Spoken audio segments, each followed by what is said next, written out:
മലയാളികൾക്ക് ആഘോഷ പരിപാടികളിൽ മദ്യം ഒഴിച്ചുകൂടാനാവാതെ വരികയാണ്. അതിനൊപ്പം തന്നെ കുറ്റകൃത്യങ്ങളുടെ എണ്ണവും വർദ്ധിക്കുകയാണെന്നത് അതീവ ഗൗരവത്തോടെ കാണേണ്ടിയിരിക്കുന്നു. തിരുവനന്തപുരം അമ്പൂരിയിൽ ഒരു വീട്ടിലെ സന്തോഷം മുഴുവൻ ഒറ്റ നിമിഷം കൊണ്ട് കെടുത്തിയത് മദ്യലഹരിയിലുണ്ടായ അതിക്രമമാണ്. വിവാഹ വാർഷികാഘോഷത്തിനിടെ ഭാര്യയുമായുണ്ടായ തർക്കത്തിനൊടുവിലാണ് യുവാവ് അക്രമാസക്തനായതും സ്വന്തം പിതാവിന്റെ ജീവനെടുത്തതും. അമ്മാവനെയും ഇയാൾ കുത്തി പരിക്കേൽപ്പിച്ചു. ആയുർവേദ തെറാപ്പിസ്റ്റായ പ്രതി ഷാനു തോമസ് മലേഷ്യയിലേക്ക് ജോലിക്ക് പോകാനിരിക്കെയാണ് കൊലപാതകം. നാടിനെ നടുക്കിയ വാർത്തയിലേക്കാണ് പോലീസ് പട്രോൾ ആദ്യം പോകുന്നത്. സ്വാഗതം.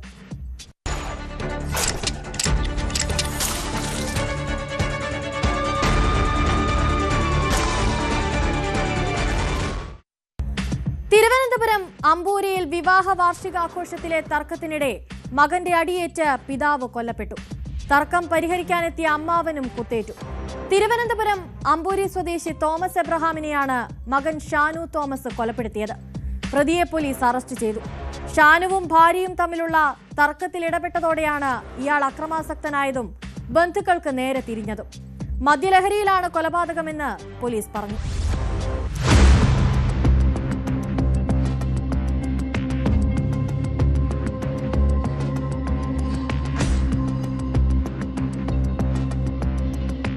ഷാനു തോമസിന്റെ രണ്ടാം വിവാഹ വാർഷിക ദിവസമായ ബുധനാഴ്ച രാത്രി 11 മണിയോടെയാണ് കൊലപാതകം നടന്നത്. രാത്രി 8 മണി മുതൽ വീട്ടിൽ ആഘോഷ പരിപാടികൾ നടക്കുകയായിരുന്നു. ബന്ധുമിത്രാദികൾ മാത്രം പങ്കെടുത്ത ആഘോഷത്തിന്റെ സമാപന വേളയിലാണ് ഷാനു തോമസും വീട്ടുകാരുമായി തർക്കമുണ്ടായത്. ആഘോഷത്തിന്റെ ഭാഗമായി മദ്യപാന സദസ്സും ഉണ്ടായിരുന്നു. ഇതിനിടെ ഷാനുവും ഭാര്യയും തമ്മിൽ വാക്കേറ്റമുണ്ടായി. പ്രകോപിതനായ ഷാനുവിനെ സമാധാനിപ്പിക്കാനായി തൊട്ടടുത്ത് താമസിക്കുന്ന സഹോദരൻ ബിനു വർഗീസിനെ അമ്മ മിനി വിളിച്ചു വരുത്തി. ഇദ്ദേഹം ഷാനുവിനോട് സംസാരിച്ചെങ്കിലും പ്രകോപിതനായ ഷാനു ബിനുവിനെ കയ്യിലുണ്ടായിരുന്ന കത്തികൊണ്ട് കുത്തുകയായിരുന്നു. 16 തവണയാണ് ബിനുവിനെ കുത്തിയത്. കൂടെയുണ്ടായിരുന്ന ബന്ധുക്കൾ ഷാനുവിനെ പിടിച്ചു മാറ്റാൻ ശ്രമിച്ചു. ഇതിനിടെ ഇയാൾ വീടിന്റെ വരാന്തയിലുണ്ടായിരുന്ന കസേരയെടുത്ത് തടയാൻ വന്ന പിതാവിനെ അടിച്ചു വീഴ്ത്തിയെന്നാണ് പോലീസ് പറയുന്നത്. ചുമരിൽ ഇടിച്ച് താഴെ വീണ തോമസിന്റെ തലയ്ക്ക് സാരമായി പരിക്കേറ്റു. തോമസിനെയും ബിനു വർഗീസിനെയും ഉടൻ വെള്ളറടയിലെ സ്വകാര്യ ആശുപത്രിയിൽ പ്രവേശിപ്പിച്ചെങ്കിലും തോമസിന്റെ മരണം സ്ഥിരീകരിക്കുകയായിരുന്നു.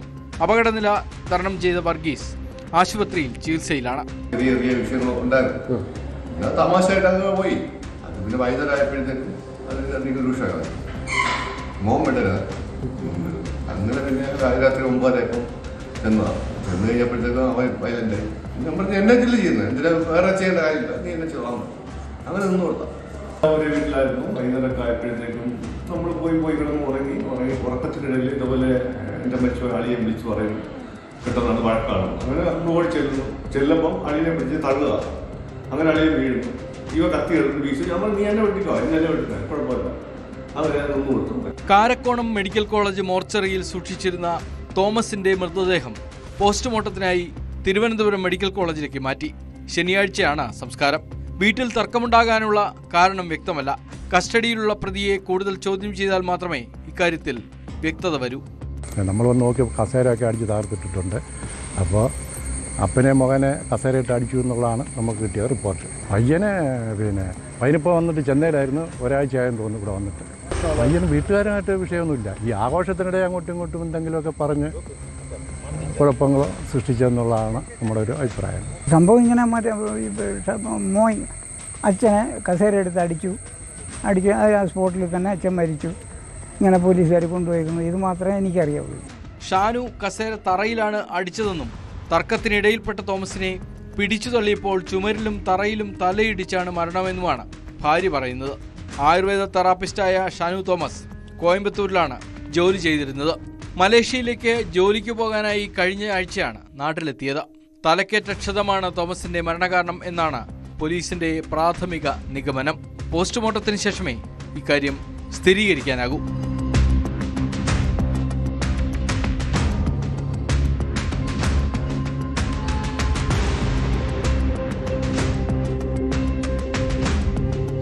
ന്യൂസ് 18 നെയ്യാറ്റിൻകര. തൃശൂർ ആനക്കല്ലിൽ ഭർത്തൃവീട്ടിൽ യുവതിയെ മരിച്ച നിലയിൽ കണ്ടെത്തി. അവണിശ്ശേരി സ്വദേശി 30 വയസ്സുള്ള ഉണ്ണിമായാണ് മരിച്ചത്. രാവിലെ ഭർത്താവുമായി വഴക്കുണ്ടാക്കിയതിനു ശേഷമാണ് ഉണ്ണിമായെ മുറിയിൽ മരിച്ച നിലയിൽ കണ്ടെത്തിയത്. യുവതിയെ ഭർത്താവ് ശിവപ്രസാദ് കഴുത്ത് ഞെരിച്ച് കൊലപ്പെടുത്തിയതായാണ് പോലീസ് സംശയിക്കുന്നത്. ഇയാളെ നെടുപുഴ പോലീസ് കസ്റ്റഡിയിലെടുത്ത് ചോദ്യം ചെയ്തു വരികയാണ്. ശിവപ്രസാദ് ഭാര്യയെ സംശയിച്ചിരുന്നതായും പോലീസിന് വിവരം ലഭിച്ചിട്ടുണ്ട്.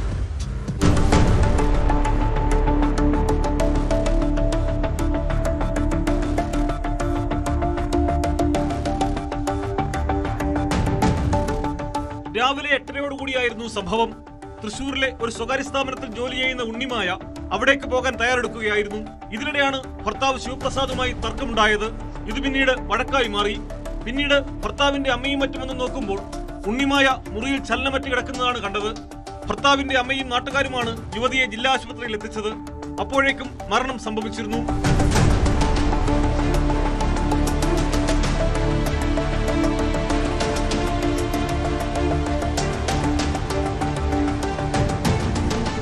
സംഭവത്തിന് ശേഷം വീട്ടിൽ നിന്ന് പുറത്തേക്ക് പോയ ഭർത്താവ് ശിവപ്രസാദിനെ നെടുപുഴ പോലീസ് കസ്റ്റഡിയിലെടുത്തു. തർക്കത്തിനിടെ ശിവപ്രസാദ് ഉണ്ണിമായുടെ കഴുത്ത് പിടിച്ച് ഞെരിച്ചതായി പോലീസിനോട് സമ്മതിച്ചിട്ടുണ്ട്. ഇതാകാം മരണകാരണമെന്നാണ് പോലീസിന്റെ പ്രാഥമിക നിഗമനം. ശിവപ്രസാദിനെ നെടുപുഴ പോലീസ് കൂടുതൽ ചോദ്യം ചെയ്തു വരികയാണ്. ഉണ്ണിമായുടെ മൃതദേഹം ജില്ലാ ആശുപത്രി മോർച്ചറിയിലേക്ക് മാറ്റി. പോസ്റ്റ്മോർട്ടത്തിന് ശേഷമേ കൃത്യമായ മരണകാരണം കണ്ടെത്താനാകൂ എന്ന് പോലീസ് പറഞ്ഞു.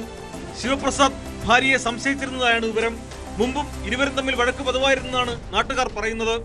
സംഭവത്തിൽ പോലീസ് അന്വേഷണം ഊർജിതമാക്കിയിട്ടുണ്ട്.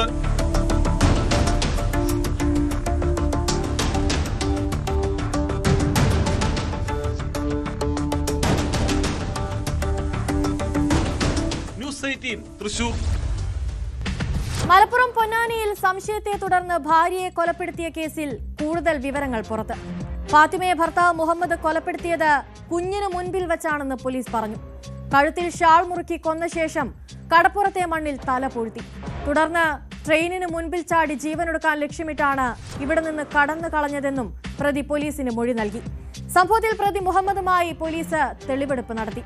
പൊന്നാനി ഇൻസ്പെക്ടറുടെ നേതൃത്വത്തിലാണ് പ്രതിയെ സംഭവ സ്ഥലത്തെത്തിച്ച് തെളിവെടുത്തത്.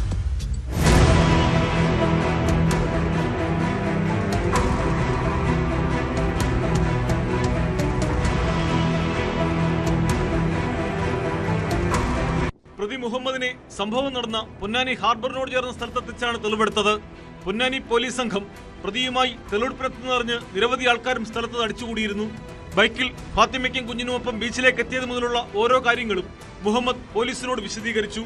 കൊല നടത്തുമ്പോൾ 4 മാസം പ്രായമുള്ള മകൾ തൊട്ടടുത്ത് കിടപ്പുണ്ടായിരുന്നെന്നും മുഹമ്മദ് പോലീസിനോട് പറഞ്ഞു.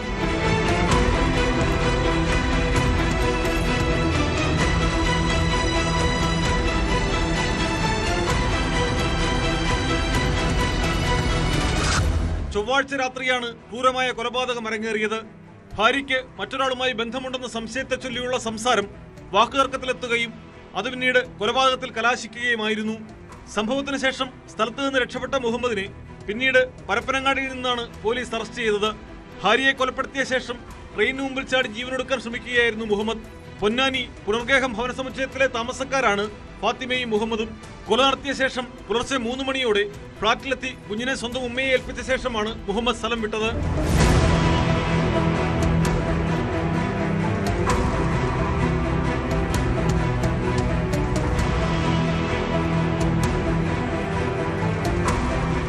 ഒന്നര വർഷം മുമ്പായിരുന്നു ഇരുവരുടെയും വിവാഹം കഴിഞ്ഞതു മുതൽ ദമ്പതിമാർക്കിടയിൽ നിരന്തരം വഴക്കുണ്ടായിരുന്നതായി അയൽവാസികൾ പറയുന്നു.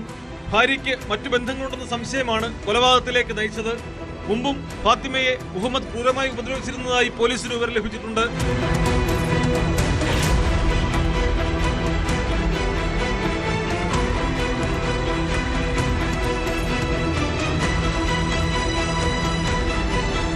ന്യൂസ് 18 തിരൂർ. കോട്ടയം സ്വദേശികളായ സഹോദരിമാരുടെ മൃതദേഹം ദുരൂഹ സാഹചര്യത്തിൽ കന്യാകുമാരിയിൽ കടലിൽ കണ്ടെത്തി. അമേരിക്കയിൽ നിന്ന് അടുത്തിടെ നാട്ടിലെത്തിയ കോട്ടയം കിടങ്ങൂർ സ്വദേശികളായ ആൻ ഫിലിപ്പ്, ഇളയ സഹോദരി മീര ഫിലിപ്പ് എന്നിവരാണ് മരിച്ചത്. വിനോദയാത്രയ്ക്ക് പോയ ഇവരെ കഴിഞ്ഞ 26-ാം തീയതി മുതൽ കാണാതായിരുന്നു. ഇരുവർക്കും എന്താണ് സംഭവിച്ചത്? അപകടം പറ്റിയതാണോ? അതോ ആരെങ്കിലും അപായപ്പെടുത്തിയതാണോ? ബന്ധുക്കളുടെ പരാതിയിൽ കന്യാകുമാരി പോലീസ് കേസെടുത്ത് അന്വേഷണം തുടങ്ങി.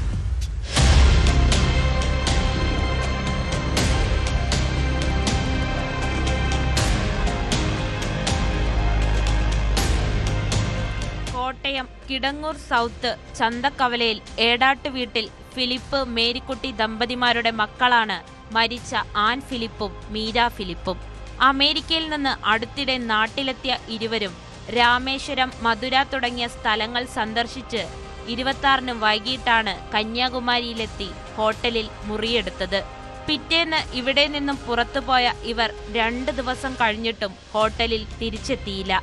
ഹോട്ടൽ ജീവനക്കാർ അറിയിച്ചതിനെ തുടർന്ന് കന്യാകുമാരി പോലീസ് അന്വേഷണം ആരംഭിച്ചിരുന്നു.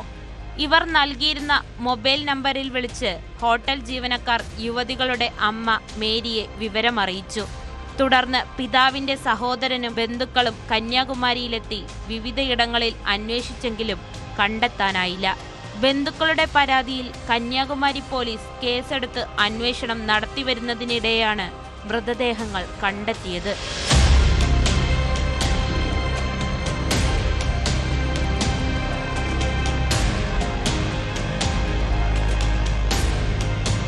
രാവിലെ കന്യാകുമാരിയിലെ വാവാതുറൈ ചൂണ്ടവളവ് പ്രദേശത്ത് കടലിൽ മത്സ്യബന്ധത്തിന് പോയ മത്സ്യത്തൊഴിലാളികളാണ് 2 മൃതദേഹങ്ങളും കണ്ടെത്തി കരയിലെത്തിച്ചത്.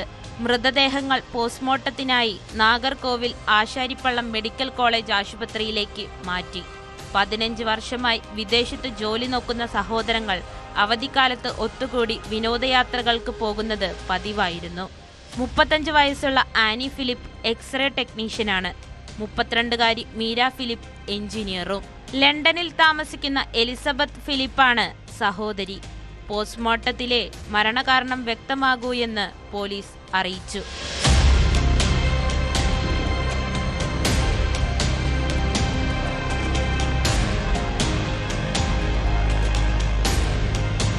ന്യൂസ് 18 കന്യാകുമാരി. നിയമം നടപ്പാക്കേണ്ടവരാണ് പോലീസുകാർ. എന്നാൽ സമീപകാലത്ത് പലരുടെയും പ്രവൃത്തി സേനയ്ക്കാകെ നാണക്കേടുണ്ടാക്കുന്ന തരത്തിലാണ്. നഗ്നചിത്രങ്ങൾ സമൂഹ മാധ്യമങ്ങൾ വഴി പ്രചരിപ്പിക്കുമെന്ന് ഭീഷണിപ്പെടുത്തി സ്വർണ്ണാഭരണങ്ങൾ തട്ടിയെടുക്കാൻ ശ്രമിച്ച പോലീസ് ഉദ്യോഗസ്ഥൻ കൊല്ലത്ത് അറസ്റ്റിലായി. KAP അടൂർ ബറ്റാലിയനിലെ സിവിൽ പോലീസ് ഓഫീസറായ അവിനാഷ് സുരേന്ദ്രനെയാണ് ശൂരനാട് പോലീസ് അറസ്റ്റ് ചെയ്തത്. പെൺകുട്ടിയുടെ കുടുംബവുമായുള്ള പ്രതിയുടെ മുൻ പരിചയമാണ് തട്ടിപ്പിന് വഴിവെച്ചത്. ഇയാളെ സർവീസിൽ നിന്ന് പിരിച്ചുവിടാനുള്ള നടപടിയും ആരംഭിച്ചതായി പോലീസ് അറിയിച്ചു.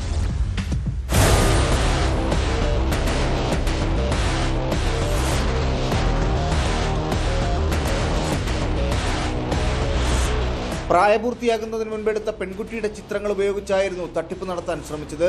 ഈ ചിത്രങ്ങൾ പെൺകുട്ടിയുടെ മാതാവിന്റെ ഫോണിൽ നിന്ന് പ്രതിയായ അവിനാഷ് തന്റെ ഫോണിലേക്ക് പകർത്തുകയായിരുന്നു. തുടർന്ന് വ്യാജ സോഷ്യൽ മീഡിയ അക്കൗണ്ടുകൾ സൃഷ്ടിച്ച് ഈ ചിത്രങ്ങൾ പ്രചരിപ്പിക്കുകയും ചെയ്തു. പിന്നീട് അതേ ചിത്രങ്ങൾ പെൺകുട്ടിയുടെ മാതാവിന്റെ ഫോണിലേക്ക് വാട്സാപ്പ് വഴി അയച്ചതായും കണ്ടെത്തി.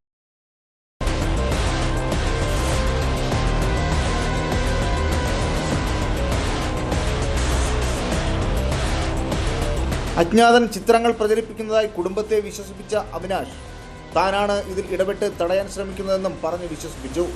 15 പവൻ സ്വർണം നൽകിയാൽ ചിത്രങ്ങൾ പ്രചരിപ്പിക്കുന്നത് നിർത്താമെന്നും അയാൾ പറഞ്ഞതായി പരാതിയിലുണ്ട്. കുടുംബത്തിന്റെ പരാതിയെ തുടർന്ന് പെൺകുട്ടിയുടെ മൊഴിയെടുത്ത പോലീസ് കേസെടുത്ത് നടത്തിയ അന്വേഷണത്തിലാണ് അവിനാഷ് കുടുങ്ങിയത്. പോലീസ് ഉദ്യോഗസ്ഥനായ പിതാവ് സേവനത്തിലിരിക്കെ മരിച്ചതിനെ തുടർന്നാണ് അവിനാഷിന് ജോലി ലഭിച്ചത്. ഏറെ നാളായി ജോലിയിൽ നിന്ന് വിട്ടുനിൽക്കുന്ന ഇയാളെ സർവീസിൽ നിന്ന് നീക്കാനുള്ള നടപടിയും പുരോഗമിക്കുകയാണ്.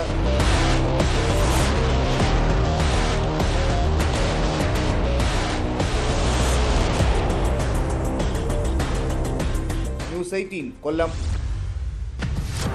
അനധികൃത കുടിയേറ്റം നടത്തിയ 2 ബംഗ്ലാദേശി യുവതികൾ തിരുവനന്തപുരം കഴക്കൂട്ടത്ത് പിടിയിൽ. ബംഗ്ലാദേശികളായ സുമി, ഇദ്ഖാനൂർ എന്നിവരെയാണ് കസ്റ്റഡിയിലെടുത്തത്. പെൺവാണിഭമാണ് നടന്നതെന്ന സംശയത്തിന്റെ അടിസ്ഥാനത്തിൽ ബംഗ്ലാദേശി യുവതികളുടെ കൂടെയുണ്ടായിരുന്ന 6 പേരെ കൂടി പോലീസ് കസ്റ്റഡിയിലെടുത്തിട്ടുണ്ട്. ആയുർവേദ ഡോക്ടർമാരാണെന്ന് പറഞ്ഞാണ് ഇവർ വീട് വാടകയ്ക്കെടുത്തിരുന്നത്. സംഭവത്തിൽ കൂടുതൽ അന്വേഷണം നടത്തിവരുന്നതായി പോലീസ് പറഞ്ഞു.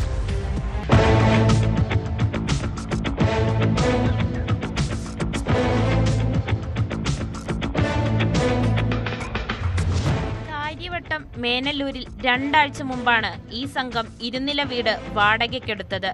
ആന്റി ടെറർ സ്ക്വാഡിന്റെ നിർദ്ദേശപ്രകാരം കഴക്കൂട്ടം പോലീസാണ് ഇവരെ പിടികൂടിയത്. ബംഗ്ലാദേശികളായ സുമി, ഇദ്ഖാനുൻ എന്നിവർ അനധികൃതമായാണ് കഴിഞ്ഞുവന്നതെന്ന് പോലീസ് പറഞ്ഞു. കൊല്ലം സ്വദേശി പുഷ്പ, കാട്ടാക്കട സുദീപ്, കർണാടക സ്വദേശി ഡാനിയൽ, വർക്കല സ്വദേശി നൌഫിയ, ബംഗളൂരു സ്വദേശി മധുമതി, പശ്ചിമ ബംഗാൾ സ്വദേശി മൗസ്മി ബിസ്വാൾ എന്നിവരും പിടിയിലായ സംഘത്തിലുണ്ട്. യുവതികളെ ഉപയോഗിച്ച് പെൺവാണിഭം നടത്തിയിരുന്നതായാണ് പോലീസ് സംശയിക്കുന്നത്.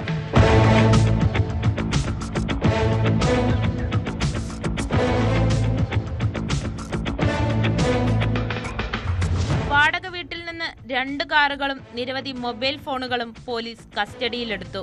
ഇടനിലക്കാരി വഴി ആയുർവേദ ഡോക്ടർമാരാണെന്ന് പറഞ്ഞാണ് ഇവർ 35,000 രൂപയ്ക്ക് വീട് വാടകയ്ക്കെടുത്തിരുന്നത്. കസ്റ്റഡിയിലെടുത്തവരെ കഴക്കൂട്ടം പോലീസ് വിശദമായി ചോദ്യം ചെയ്തു വരികയാണ്. മതിയായ രേഖകളില്ലാതെ രാജ്യത്ത് തങ്ങുന്നവരെ കണ്ടെത്താൻ വ്യാപക പരിശോധനകളാണ് പ്രത്യേക അന്വേഷണ സംഘം നടത്തുന്നത്. കഴിഞ്ഞ ദിവസം നഗരത്തിൽ 2 ബംഗ്ലാദേശികൾ അനധികൃതമായി താമസിച്ചതിന് പിടിയിലായിരുന്നു.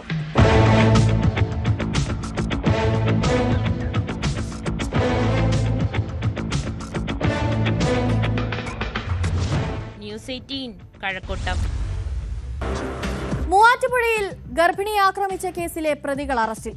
ആരക്കുഴ മീങ്കുന്നം സ്വദേശികളായ കെൻസ് ജേക്കബ്, അരുൺമണി, സോബിൻ എന്നിവരാണ് പിടിയിലായത്. യുവതിയുടെ ഭർത്താവിനെ ഉപദ്രവിക്കുന്നത് കണ്ട് തടഞ്ഞപ്പോൾ ഇവരെയും ആക്രമിച്ചെന്നാണ് കേസ്. ഭർത്താവിനോടുള്ള മുൻവൈരാഗ്യമാണ് ആക്രമണത്തിന് കാരണം.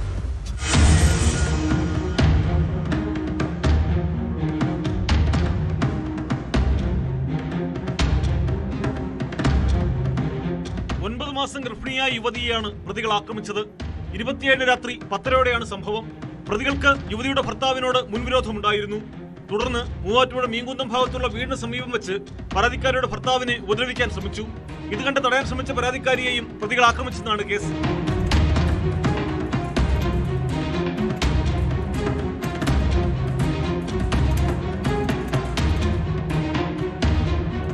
പ്രതികളും ആരക്കുഴ മീങ്കുന്നം സ്വദേശികളുമായ കെൻസ് ജേക്കബ്, അരുൺമണി, സോബിൻ എന്നിവരെയാണ് മൂവാറ്റുപുഴ പോലീസ് ഇൻസ്പെക്ടർ അനിൽ ജോർജിന്റെ നേതൃത്വത്തിലുള്ള അന്വേഷണ സംഘം അറസ്റ്റ് ചെയ്തത്. സംഘത്തിൽ SI-മാരായ NS Roy, Sreenath S, VC Saji, Shibu Mathew, senior civil police ഓഫീസർമാരായ RO Ajims, Sandeep Prabhakar, Biji Mathew എന്നിവരുമുണ്ടായിരുന്നു.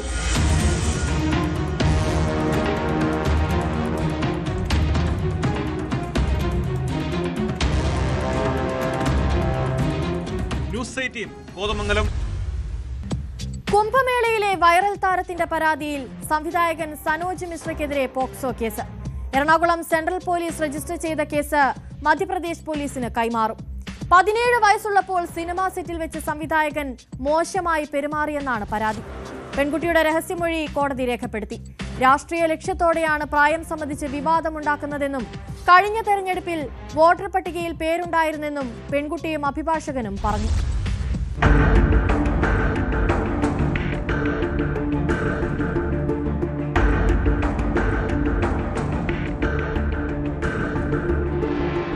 The diary of മണിപ്പൂരിന്റെ cinema സെറ്റിൽ വെച്ചാണ് മനോജ് മിശ്ര മോശമായി പെരുമാറിയതെന്നാണ് പരാതിയിൽ പറയുന്നത്.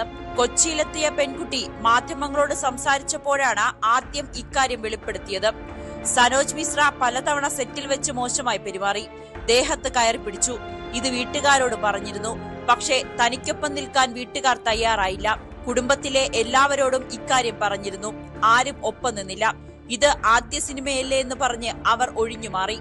അവർക്ക് പണം മതിയായിരുന്നുവെന്നും പെൺകുട്ടി പറഞ്ഞു. നേപ്പാളിലും ഡെറാഡൂണിലും വെച്ചാണ് ദുരനുഭവം ഉണ്ടായത്. സത്യം മറച്ചുവെക്കാനാണ് സനോജ് മിശ്ര അനാവശ്യ വിവാദം ഉണ്ടാക്കുന്നതെന്നും പെൺകുട്ടി ആരോപിച്ചിരുന്നു.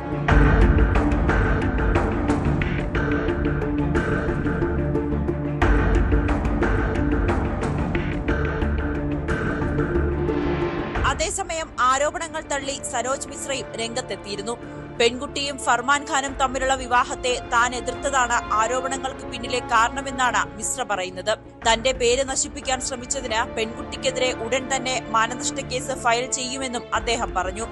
എറണാകുളം സെൻട്രൽ പോലീസാണ് സനോജിനെതിരെ പോക്സോ കേസ് രജിസ്റ്റർ ചെയ്തത്.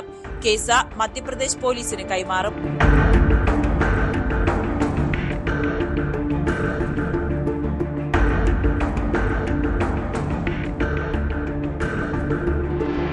എറണാകുളം ഫസ്റ്റ് ക്ലാസ് മജിസ്ട്രേറ്റ് കോടതിയിൽ പെൺകുട്ടിയുടെ രഹസ്യമൊഴി രേഖപ്പെടുത്തി.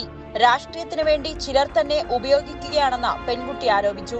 പ്രായം സംബന്ധിച്ച യഥാർത്ഥ രേഖകൾ തിരുത്തിയതുകൊണ്ടാണ് പരാതി കൊടുത്തിരിക്കുന്നത്. 18 വയസ്സ് തികഞ്ഞില്ലെങ്കിൽ പേരെങ്ങനെയാണ് വോട്ടർ പട്ടികയിൽ വന്നതെന്നും പെൺകുട്ടിയുടെ അഭിഭാഷകനും ചോദിക്കുന്നു.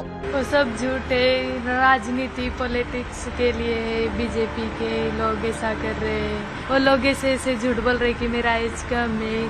सरकार देखो अंधी नहीं होती है, कानून अंधा नहीं होता है. उनने सब कुछ चेक किया, आधार कार्ड.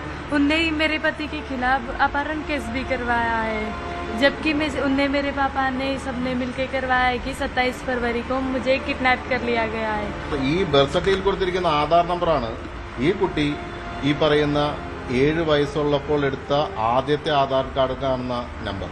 അതിന്റെ ലാസ്റ്റ് 4 ഡിജിറ്റ് ഇവിടെ രേഖപ്പെടുത്തിയിട്ടുണ്ട് ഈ ബർത്ത് സർട്ടിഫിക്കറ്റിൽ. ഇത് ഫാബ്രിക്കേറ്റ് ചെയ്താണെങ്കിൽ എങ്ങനെ ഈ പറയുന്ന റീസെന്റ് എടുത്ത 2025 എടുത്ത ഈ പറയുന്ന ബർത്ത് സർട്ടിഫിക്കറ്റിൽ ഈ പറയുന്ന ഡേറ്റ് വരും? ഇറ്റ്സ് എ ഫാബ്രിക്കേറ്റഡ് എന്ന് പറഞ്ഞാൽ ഇപ്പോൾ പുതുതായി കൊണ്ടുവന്നിരിക്കുന്ന ബർത്ത് സർട്ടിഫിക്കറ്റ് എന്ന് പറയുന്നത് ഫാബ്രിക്കേറ്റഡ് ആണ്. കഴിഞ്ഞ തെരഞ്ഞെടുപ്പിൽ ഈ കുട്ടിയുടെ പേര് ഇലക്ട്രൽ ഇതിനകത്ത് വന്നിട്ടതാണ്. ഈ 18 വയസ്സാവാത്തൊരു കുട്ടിയുടെ പേരെങ്ങനെയാണ് ഈ പറയുന്ന വോട്ടർ പട്ടികയിൽ വരിക? ആ കുട്ടിയുടെ വോട്ടർ ID ആണിത്. ആ വോട്ടർ IDയിൽ പറയുന്നുണ്ട് ആ കുട്ടിയുടെ ഏജ് എത്രയാന്നുള്ളത്. ന്യൂസ് 18 കൊച്ചി. നടനും റിയാലിറ്റി ഷോ താരവുമായ ഷിയാസ് കരീമിനെതിരായ സാമ്പത്തിക തട്ടിപ്പ് പരാതിയിൽ കൂടുതൽ തെളിവുകൾ പുറത്ത്. ഗൂഗിൾ പേ വഴിയും ബാങ്ക് ട്രാൻസ്ഫർ വഴിയും ഷിയാസ് ലക്ഷങ്ങൾ കൈപ്പറ്റിയതിന്റെ രേഖകളാണ് പരാതിക്കാരി പുറത്തുവിട്ടിരിക്കുന്നത്. ഇവരുടെ പരാതിയിൽ പോലീസ് അന്വേഷണം ഊർജിതമാക്കിയിട്ടുണ്ട്.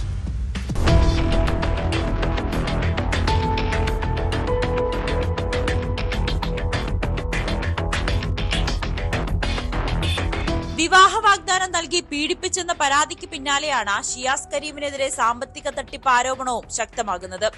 1 ലക്ഷം രൂപ വരെയുള്ള തുകകൾ പലപ്പോഴായി ഷിയാസ് അക്കൗണ്ട് വഴി കൈപ്പറ്റിയതായി ബാങ്ക് രേഖകൾ വ്യക്തമാക്കുന്നു. ഇതിനു പുറമെ ഇരുവരും തമ്മിലുള്ള മെസ്സഞ്ചർ ഓഡിയോ ചാറ്റുകളും പരാതിക്കാരി പുറത്തുവിട്ടു. അത്യാവശ്യമായിട്ട് വേണം, ഒരു 1-2 ദിവസം അതിനുള്ളിൽ റെഡിയാക്കണം. നോക്ക് പെരുന്നാൾ കഴിഞ്ഞിട്ട് മതി. ബുദ്ധിമുട്ടാണെങ്കിൽ കുഴപ്പമില്ല കേട്ടോ, പെരുന്നാൾ കഴിഞ്ഞിട്ട് മതി, അല്ലെങ്കിൽ കുഴപ്പമില്ല. ഗൂഗിൾ പേ വഴിയും ബാങ്ക് അക്കൗണ്ട് ട്രാൻസ്ഫർ വഴിയുമാണ് ലക്ഷങ്ങൾ കൈമാറിയത്. സ്വന്തം അക്കൗണ്ടിന് പുറമെ ഷിയാസിന്റെ കുടുംബാംഗങ്ങളുടെ പേരിലും പണം വാങ്ങിയതിന്റെ തെളിവുകൾ പരാതിക്കാരി ഹാജരാക്കിയിട്ടുണ്ട്. വലിയ തുകകൾ നേരിട്ട് പണമായും കൈപ്പറ്റിയെന്നാണ് പോലീസിന് നൽകിയ മൊഴിയിലുള്ളത്. പരാതിക്കാരിയുടെ ATM കാർഡ് ഉപയോഗിച്ചും ഷിയാസ് പണം പിൻവലിച്ചതായി ആരോപണമുണ്ട്. ജിമ്മിന്റെ ലാഭവിഹിതം വാഗ്ദാനം ചെയ്ത് പലപ്പോഴായി 49 ലക്ഷത്തോളം രൂപ തട്ടിയെടുത്തു എന്നാണ് സ്ത്രീയുടെ പരാതി. കോഴിക്കോട് ചേവായൂർ പോലീസാണ് കേസ് അന്വേഷിക്കുന്നത്.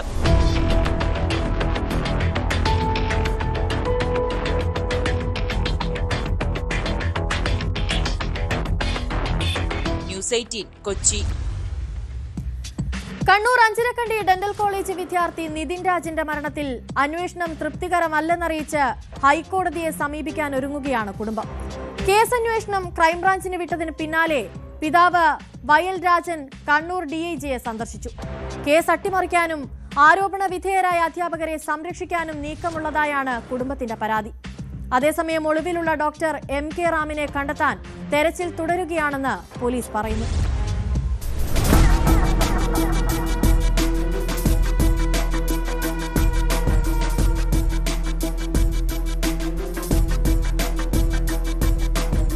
നിതിൻ രാജിന്റെ മരണത്തിൽ അന്വേഷണം ക്രൈംബ്രാഞ്ചിന് വിട്ടിരുന്നു. ഇക്കാര്യം മാധ്യമങ്ങളിലൂടെയാണ് അറിഞ്ഞതെന്ന് കുടുംബം പറയുന്നു. അന്വേഷണം തൃപ്തികരമല്ല എന്നറിയിച്ച് ഹൈക്കോടതിയെ സമീപിക്കാനാണ് തീരുമാനമെന്ന കണ്ണൂരിൽ DIG GH യതീഷ് ചന്ദ്രയെ സന്ദർശിച്ച ശേഷം നിതിൻ രാജിന്റെ പിതാവ് രാജൻ പറഞ്ഞു. കുടുംബം ക്രൈംബ്രാഞ്ച് അന്വേഷണം ആവശ്യപ്പെട്ടിട്ടില്ല. വേറെ ഏജൻസി അന്വേഷിച്ചാൽ പെട്ടെന്ന് കണ്ടെത്തുമെന്നാണ് അധികൃതർ പറയുന്നത്.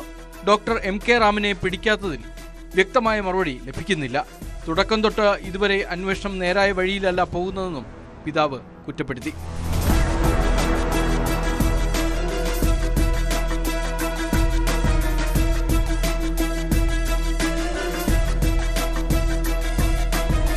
വേറെ അന്വേഷണ ഏജൻസിയെ ഏൽപ്പിച്ച സാഹചര്യത്തിലാണ് DIGയെ കണ്ടതെന്നും രാജൻ പറഞ്ഞു. ഡോക്ടർ MK റാമിനെ കണ്ടെത്തുന്നതിന് 2 സംഘം കേരളത്തിന് പുറത്ത് അന്വേഷണം നടത്തുന്നുണ്ടെന്ന് DIG വ്യക്തമാക്കി. 12ഓളം വീടുകൾ റെയ്ഡ് ചെയ്തു. റെയ്ഡ് തുടരുകയാണ്. നിതിന്റെ കുടുംബത്തിന് ആവശ്യമുള്ള CCTV ദൃശ്യങ്ങളും മറ്റു വിവരങ്ങളും കോടതി നിർദ്ദേശം നൽകിയാൽ കൊടുക്കുമെന്നും DIG അറിയിച്ചു. നിതിൻ രാജിന്റെ മരണത്തിൽ ഒന്നാം പ്രതിയായ ഡോക്ടർ MK റാമിന് കോടതി മുൻകൂർ ജാമ്യം നിഷേധിച്ചിരുന്നു. മുൻകൂർ ജാമ്യം ലഭിച്ച രണ്ടാം പ്രതി ഡോക്ടർ KT സംഗീത നമ്പ്യാർ പോലീസ് സ്റ്റേഷനിൽ ഹാജരാവുകയും അവരെ അറസ്റ്റ് ചെയ്ത ശേഷം വിട്ടയക്കുകയും ചെയ്തു. ഇതിനിടെ ഡോക്ടർ റാം ജാമ്യം തേടി ഹൈക്കോടതിയെ സമീപിച്ചിട്ടുണ്ട്.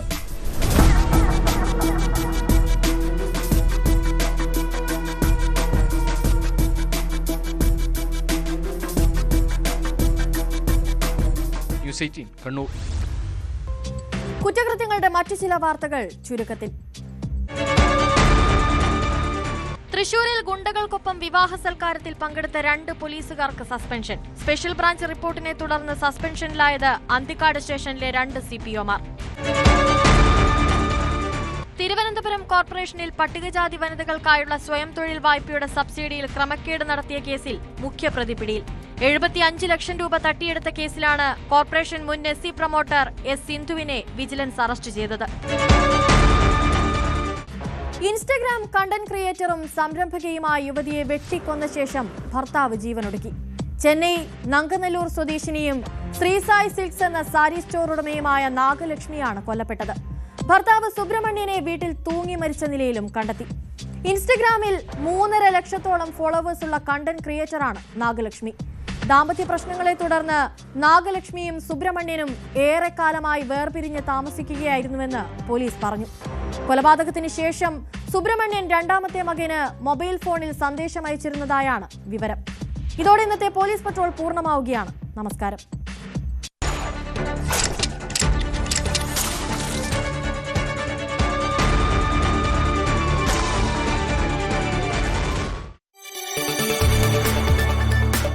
കൂടുതൽ വാർത്തകൾക്ക് news 18 Keralam YouTube channel subscribe ചെയ്യുക.